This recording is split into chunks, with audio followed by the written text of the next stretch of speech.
আসসালামু আলাইকুম। আকাশে মোটামুটি অনেকটাই মেঘ আছে, তার সঙ্গে সন্ধ্যা নেমেছে।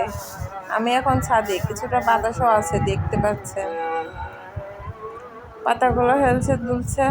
এটা হলো লেবু গাছ। লেবু গাছটা আপনাদের একটু দেখাই, কি অবস্থা দেখেন। এই সময়টা স্বাভাবিকভাবে লেবুগুলো শেষ হয়ে আসে, কিন্তু এই গাছে দেখেন কোনো কমতি নাই, মনে হচ্ছে লেবু গাছের ভরা যৌবন। এই দেখেন এক একটা ডাল ভেঙে পড়ছে লেবুর ভাড়িতে। মানে সন্ধ্যার সময় বলে আপনাদের অতটা দেখাতে পারছি না, তারপর যতটুকু দেখানো যায় দেখেন ডালের অবস্থা কি। প্রতিটা ডালেরই একই অবস্থা। এইটা হলো মানে মনটা প্রশান্তি করার জন্য যতটা প্রয়োজন মাশাআল্লাহ ততটাই হয়েছে। আর এটা হলো বেদানা গাছ, ফুল হয়েছে কিন্তু এখনো ফল আসেনি। এটা হলো আরেকটা লেবু গাছ, আর এটা কিন্তু হাঁস মুরগির খুপি বলেন আর ঘর বলেন, যাই হোক সেটা। লেবু গাছ, এটা হলো বড়ই গাছ। দেখেন কি অবস্থা গাছের, ফুল ধরছে মাশাআল্লাহ সেই সেই পরিমাণে। ওই যে আকাশের মেঘটাও কিছু কিছু দেখা যাচ্ছে।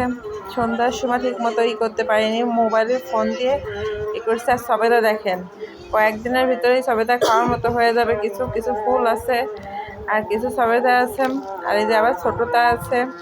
মোটামুটি আমি সবটা ক্যামেরায় আসেনি, কিন্তু সবেদা মাশাআল্লাহ অনেকগুলা। আর দেখেন ছাদের উপরে রেখে দিয়েছে, মানে নিচে রাখার জায়গা নেই।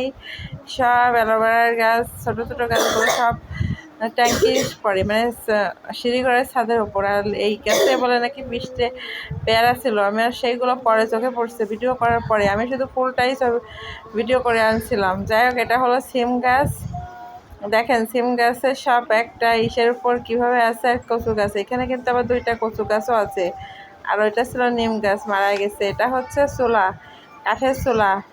বৃষ্টির সময় রান্না হচ্ছে না, বৃষ্টি চলে গেলে আবার রান্না হবে।